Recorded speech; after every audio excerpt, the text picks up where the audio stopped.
Government budget का main purpose सिर्फ income और एक्सपेंडिचर बताना नहीं होता, बल्कि कंट्री का ओवरऑल इकोनॉमिक डायरेक्शन डिसाइड करना होता है। वेलकम टू फ्यूके एजुकेशन। मैं रश्मि परियार आपके लिए क्लास 12th के इकोनॉमिक्स लेकर आई हूँ और ये इकोनॉमिक्स का हम 5th चैप्टर पढ़ रहे हैं और चैप्टर का नाम है सरकारी बजट और अर्थव्यवस्था। तो ये हमने इसका जो इंट्रोडक्शन है वो हमने लास्ट टॉपिक में देख लिया था। सरकारी बजट के उद्देश्य क्या है ये हम इसमें देखेंगे। तो अभी हमने इसमें देखा कि सरकारी बजट होता क्या है। अब हमको देखना है कि सरकारी बजट का जो उद्देश्य है उसका भी हमने जो शॉर्ट टॉपिक थे उसमें हमने देखा था। अब थोड़ा उसको हम डिटेल से देखते हैं। यहाँ पे सरकारी बजट सरकार की आय और व्यय का वार्षिक विवरण होता है।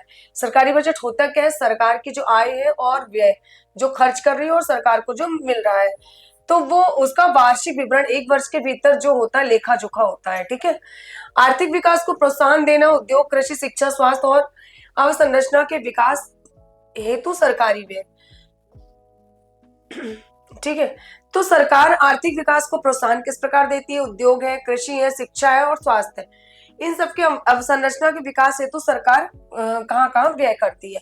आय और संपत्ति की असमानता को कम करना। जैसा कि हमने देखा था कि सरकार क्या करती है कि आय और संपत्ति की जो असमानता है उसको कम करती है। उसका उद्देश्य होता है ये बजट तैयार करने का जो ये उद्देश्य है ये भी होता है कि प्रगतिशील कर प्रणाली और कल्याणकारी योजनाओं के माध्यम से क्या करती है कि प्रगतिशील कर प्रणाली लगाती है और कल्याणकारी योजनाएं चलाती है जिससे लोगों का कल्याण किया जा सके, लोगों का भला किया जा सके। उनके कल्याण के उद्देश्य से वो आय और संपत्ति की जो असमानता को कम करना उसका जो एक उद्देश्य होता है। तो कर जो है प्रगतिशील कर प्रणाली लगाकर और कल्याणकारी योजनाएं बनाकर इनके माध्यम से ये आय और संपत्ति की असमानता को दूर करती है। आर्थिक स्थिरता बनाए रखना, महंगाई और मंदी को नियंत्रित करने के लिए कर व व्यय नीति का उपयोग करना।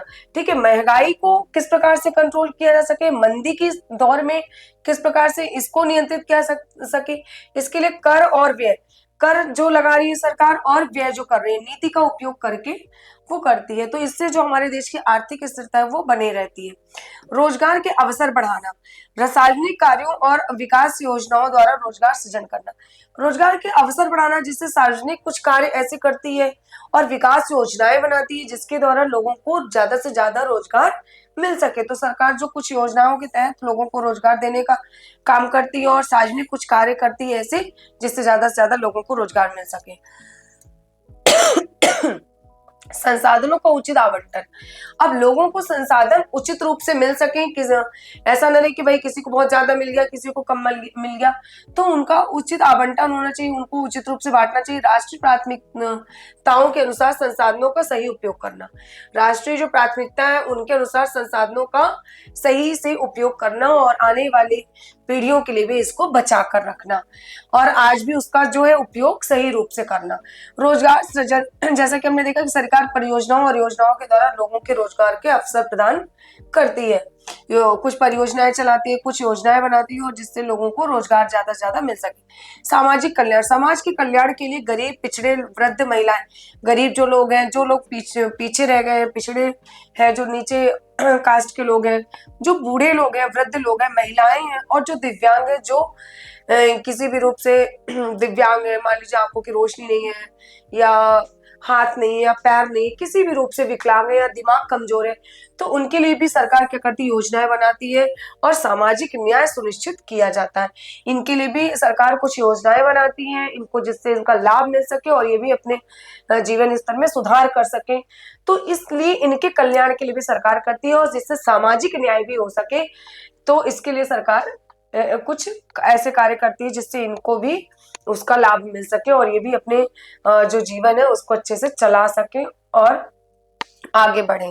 क्षेत्रीय असंतुलन को कम करना, पिछड़े क्षेत्रों के विकास से तो विशेष प्रावधान कर क्षेत्रीय असमानता को कम किया जाता है।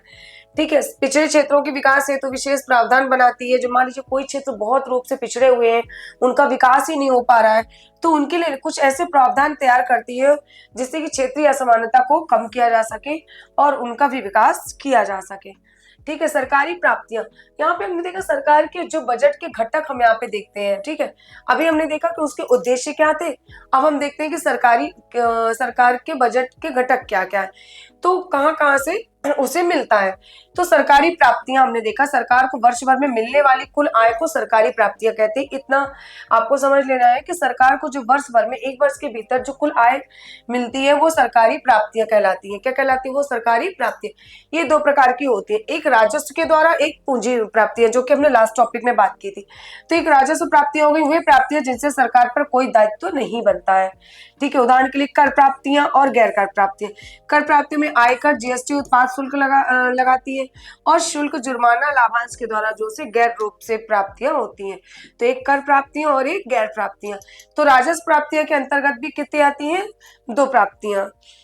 अब पूंजीगत प्राप्तियां, एक हमने राजस्व प्राप्तियां पढ़ी, एक पूंजीगत प्राप्तियां पढ़ी। राजस्व प्राप्तियों के अंतर्गत हमने देख लिया ये कि उदाहरण के लिए कर प्राप्ति और गैर कर प्राप्तियां। फिर हमने पूंजीगत प्राप्तियों में देखेंगे वह प्राप्तियां जिनसे सरकार का दायित्व बनता है या संपत्ति घटती है।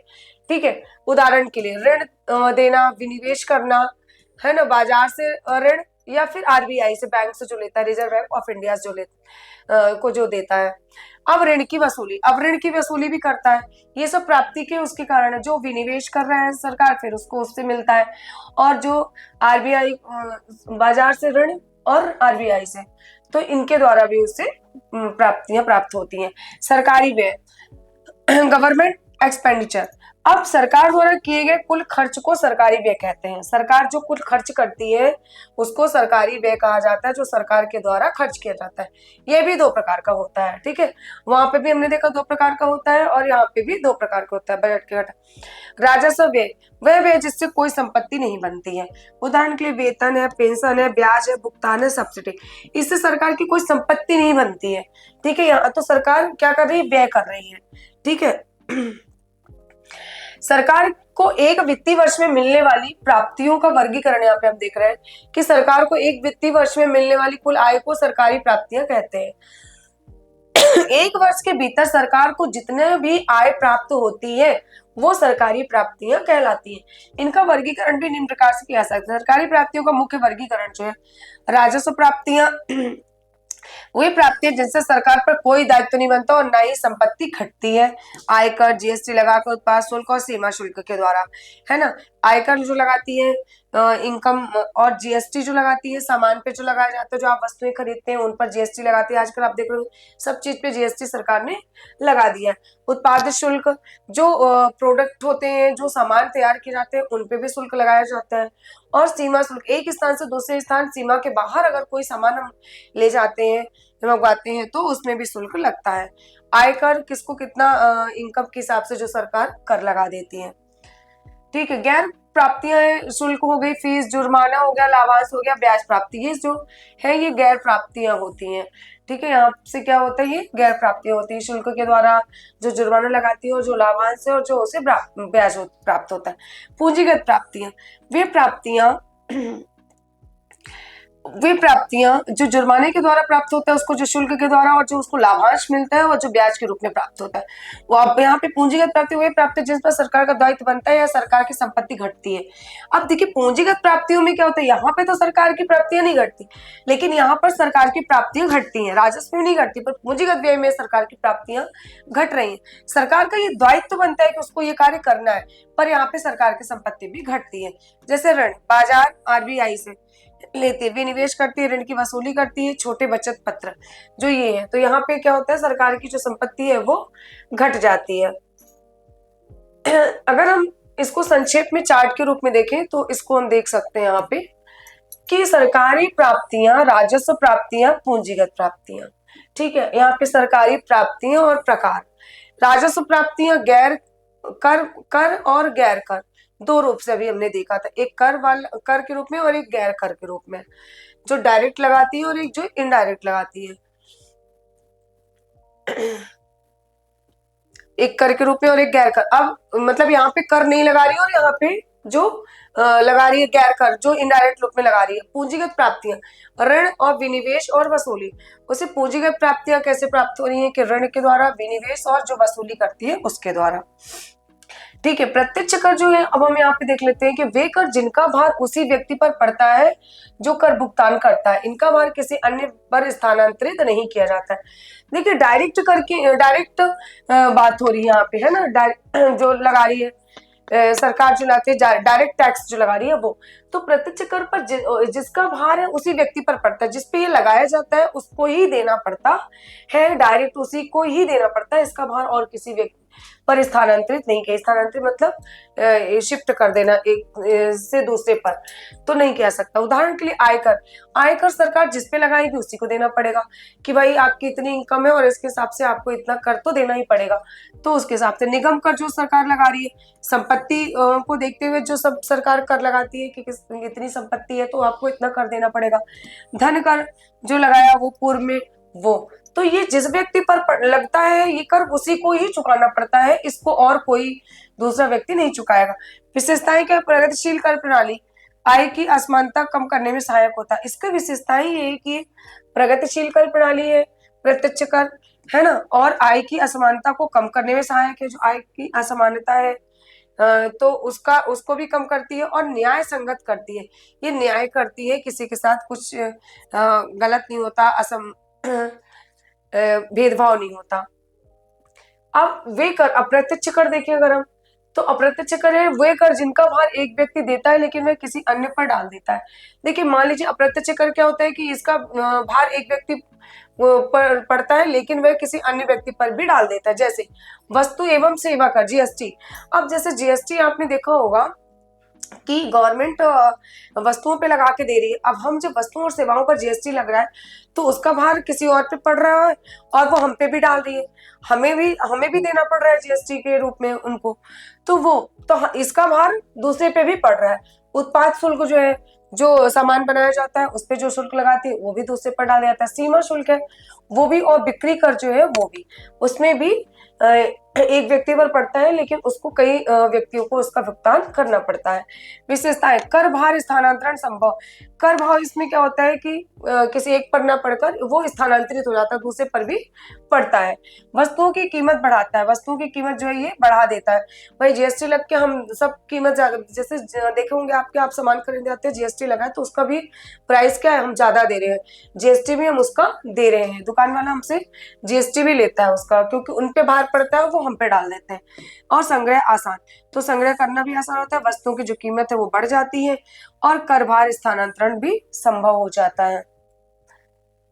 प्रत्यक्ष कर और अप्रत्यक्ष कर में अंतर क्या होता है ये देख लें कि आधार पर प्रत्यक्ष कर, अप्रत्यक्ष कर, कर भार स्वयं वहन और दूसरों पर डाल देता है। जैसे कि अभी हमने देखा कि प्रत्यक्ष कर स्वयं को वहन करना पड़ता है, खुद को देना पड़ता है, लेकिन अप्रत्यक्ष कर हम दूसरों पर भी डाल देते हैं। स्थानांतरण संभव नहीं है और इसमें संभव है। देखिए प्रत्यक्ष कर में हम स्थानांतरित नहीं कर सकते, अगर हमारे ऊपर कर लगाया है डायरेक्ट तो हमें ही देना पड़ेगा, और इसमें संभव है कि हम एक दूसरे व्यक्ति पर भी डाल सकते हैं। उदाहरण के लिए यहाँ पे आयकर की बात हो रही है ना, जो इनकम टैक्स सरकार लगाती है, और यहाँ पे जीएसटी जो वस्तुओं और सेवाओं पर लगाया जाता है। आपने देखा होगा कि जब आप मार्केट जाते हैं सामान लेने, तो जो दुकानदार होते हैं जब हमें कपड़े या फिर कोई भी वस्तु बेचते हैं तो बताते हैं कि भाई इसमें इतना जीएसटी लगा हुआ है, तो वो भी हमसे वसूलते हैं।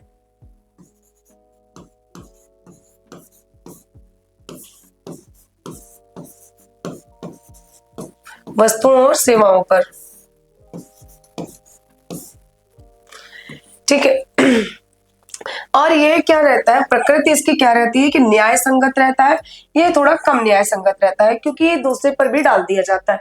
ये न्याय संगत रहता है क्योंकि डायरेक्ट जिस पे लगाया गया है उसी को इसका भुगतान करना पड़ता है, इसलिए। तो हमने यहाँ पे देखा प्रत्यक्ष कर और अप्रत्यक्ष कर दोनों में क्या अंतर है, और ये जानना बहुत जरूरी है। और इनडायरेक्ट टैक्स और इनडायरेक्ट ये दोनों आपको बहुत अच्छी तरह से आना चाहिए कि प्रत्यक्ष कर क्या है और इसमें क्या क्या चीजें होती हैं, अप्रत्यक्ष कर क्या है और इसमें क्या क्या चीजें होती है। तो ये हमने देख लिया है कि डायरेक्ट में क्या होता है और इनडायरेक्ट में क्या होता है। अब पूंजीगत व्यय, वह व्यय जिससे संपत्ति का निर्माण होता है वो पूंजीगत व्यय होता है, ठीक है। सड़क पुल बांध निर्माण, मशीनरी की खरीदारी और राज्य सरकारों का ऋण, ये सब हमारा पूंजीगत व्यय के अंतर्गत आता है। सरकारी बजट जो प्राप्तियां हैं और व्यय है, तो सरकार घटक जो है राजस्व पूंजीगत, और राजस्व पूंजीगत व्यय भी आता है और प्राप्तियों में भी आता है। तो सरकारों को ऋण, मशीनरी की खरीद पे जो व्यय किया जाता है, सड़क पुल और बांध निर्माण, या फिर ऐसे ही बहुत सी सार्वजनिक चीजों को बनाने में जो व्यय किया जाता है, ठीक है। राज्य सरकारों को जो ऋण दिया जाता है, मशीनरी की खरीद पर जो व्यय किया जाता है, तो इन सब चीजों में जो पूंजीगत व्यय होता है। पूंजीगत लेखा, पूंजीगत लेखा सरकारी बजट का वह भाग है जिसमें सरकार की पूंजीगत प्राप्तियों और पूंजीगत व्यय को दिखाया जाता है। ठीक है, पूंजीगत लेखा क्या है? जिसमें सरकार की पूंजीगत प्राप्तियां जो है और पूंजीगत जो इसमें व्यय होते हैं, मतलब सरकार को जो मिल रहा है, सरकार जो खर्च कर रही है, वो इसमें दिखाया जाता है पूंजीगत लेखा में। पूंजीगत लेखा के घटक क्या है कि पूंजीगत प्राप्तियां, वे प्राप्तियां जिनसे सरकार का दायित्व ऋण बनता है या सरकार की संपत्ति घटती है। मतलब ऋण बनता है और सरकार की जो संपत्ति है, वो प्रॉपर्टी जो है घटती है। उदाहरण के बाजार से ऋण लेना या आरबीआई से ऋण लेना, विनिवेश सरकार की कंपनियों के शेयर बेचना और राज्य सरकार जो है उनको दिए गए ऋण की। तो यहाँ पे आरबीआई से ऋण ले लेना, बाजार से ऋण ले लेना। ठीक है, यहाँ पे क्या होता है, सरकार की जो संपत्ति है वो घटती जाती है और विनिवेश जो सरकारी कंपनियों के शेयर है उनको बेच देना। ठीक है, पूंजीगत व्यय जिसमें स्थायी संपत्ति का निर्माण होता है या दायित्व घटता है। स्थायी पूंजी, जो स्थायी संपत्ति है उसका निर्माण होता है। जैसे सड़क पुल ये अगर हमने बनवा दिया तो स्थायी हो गए काफी टाइम के लिए, है ना। मशीनरी हमने खरीदी, वो भी स्थायी हो गए, वो संपत्ति में आ गए। ठीक है, वो संपत्ति बन गए। और इस प्रकार मुख्य विशेषताएं, इससे सरकार की संपत्ति का दायित्व प्रभावित होता है। यह दीर्घकालीन विकास से संबंधित होता है, राजस्व लेखा से अलग होता है। अब इससे क्या होता है, सरकार की जो संपत्ति व दायित्व वो प्रभावित होते हैं, दीर्घकाल विकास से संबंधित। अब जैसे हमने पुल बांध है, सड़क है, ये बना दिया, कुछ हमने मशीनरी उपकरण करे, तो ये तो दीर्घ समय के लिए हो गया, लंबे समय तक के लिए हमारे पास संपत्ति हो गई। ठीक है, और ये विकास से संबंधित है, लंबे समय तक के विकास में ये सहायक होगा। और राजस्व लेखा से ये अलग हो जाता है थोड़ा। राजस्व लेखा और पूंजीगत लेखा में अंतर क्या है, देखिए। आधार राजस्व लेखा और पूंजीगत लेखा, प्रकृति क्या है, चालू आय और व्यय। इसका जो आय व्यय वो कैसा रहता है, चालू रहता है। पूंजीगत लेखा में जो है वो दीर्घ काल के लिए किया जाता है ना। इसमें तो मतलब आने जाने का काम चलता रहता है, आय व्यय का चालू रहता है। लेकिन जो पूंजीगत लेखा है वो फिक्स टाइम, थोड़ा लंबे समय के लिए कर दिया जाता है। संपत्ति निर्माण इसमें नहीं है और इसमें है। ये जो हमने पूंजीगत में पढ़ा है कि भाई हम सड़क पुल बांध ये सब बनवा रहे हैं, रेलवे स्टेशन बनवा रहे हैं, बस स्टैंड, तो ये संपत्ति हो जाती है हमारी और ये संपत्ति का निर्माण होता है इसमें। और जबकि इसमें संपत्ति का कोई निर्माण नहीं होता है राजस्व लेखा में, इसमें सरकार देती है। उदाहरण के लिए वेतन कर, अब वेतन सरकार दे रही है तो उसमें क्या संपत्ति बनेगी सरकार की, कर वाली उस पर क्या। लेकिन जो सड़क ले रही है और ऋण, तो वो सरकार की संपत्ति हो जाती है। सरकार की संपत्ति कैसे होती है, सड़क सरकार ने बना दी, बहुत उसकी संपत्ति हो गई और ये हमें लॉन्ग टाइम के लिए हो गई। और जो ऋण सरकार को मिला वो भी उसकी संपत्ति हो गई। राजस्व घाटा, जब सरकार का राजस्व व्यय उसके राजस्व प्राप्तियों से अधिक हो जाता है तो उसे राजस्व घाटा कहा जाता है। बहुत इंपॉर्टेंट चैप्टर है और ये बहुत इंपॉर्टेंट चीज है कि जब सरकार का राजस्व व्यय जो है उसकी राजस्व प्राप्तियों से ज्यादा होता है। देखिए, व्यय उस सरकार का ज्यादा हो रहा है पर उसको प्राप्त नहीं हो रहा है, तो वहां पे वो घाटे में चली जाती है, तो इसलिए इसको राजस्व घाटा कहा जाता है। अगर हम फॉर्मूला देखें, राजस्व घाटा बराबर राजस्व व्यय और माइनस हम कर देंगे राजस्व प्राप्तियां, मतलब कि व्यय ज्यादा हुआ है, प्राप्तियां कम हुई है, तो ये घाटा हो जाएगा, तो राजस्व घाटा कहलाएगा। राजस्व घाटे के कारण सरकारी प्रशासनिक खर्च में वृद्धि, वेतन पेंशन और ब्याज भुगतान में बढ़ोतरी, सब्सिडी पर अधिक व्यय, कर संग्रह में कमी, गैर योजनागत व्यय का बढ़ना। राजस्व घाटे के कारण क्या हो सकते हैं ये देखते हैं कि क्यों होता है सरकार को राजस्व घाटा। देखिए, सरकार जब प्रशासनिक खर्च बहुत करती है ना, ट्रेनिंग करवाएगी प्रशासन पे और जो है वैकेंसीज वगैरह निकलवाती है और जो भी प्रशासनिक खर्चे करती है उसमें जब उसकी वृद्धि होती है तो घाटा होता है।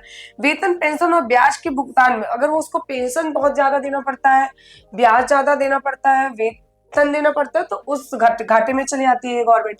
सब्सिडी पर भी वो सरकार जब अधिक खर्च करती है, अधिक व्यय करती है, तो भी घाटे में चल जाए। कर संग्रह में, कर के जो संग्रह करने में उसकी कमी हो जाती है, मतलब जो कर वो अपने पास कलेक्ट करती है उसमें कमी होती है, तो बजट घाटे में चल जाता है। और गैर योजनागत व्यय का बढ़ना, गैर जो योजनाएं चलाती है उन गैर योजनाओं में जो वो व्यय कर रही है, जब वो व्यय बढ़ता है तो उससे बजट घाटा होता है।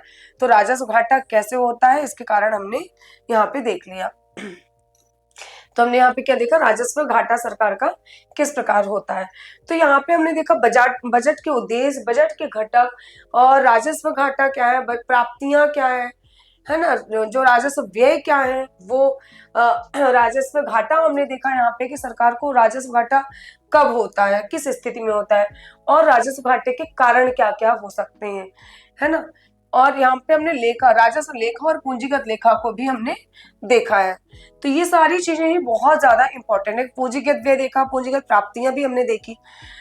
तो यहाँ पे हमने देखा कि सरकार किस प्रकार से अपना बजट तैयार करती है, बजट तैयार करने का उद्देश्य क्या है, बजट के घटक कौन कौन से हो सकते हैं, महत्व क्या हो सकता है, बजट सरकार का एक कितनी टाइम के लिए बनता है, और सरकार कहाँ खर्च करती है, सरकार को कहाँ से कितना प्राप्त हो रहा है, और सरकार राजस्व घाटे में कब चली जाती है, उसको घाटा कब लगता है, और वो किस प्रकार से प्राप्त करती है, किस प्रकार से व्यय करती है।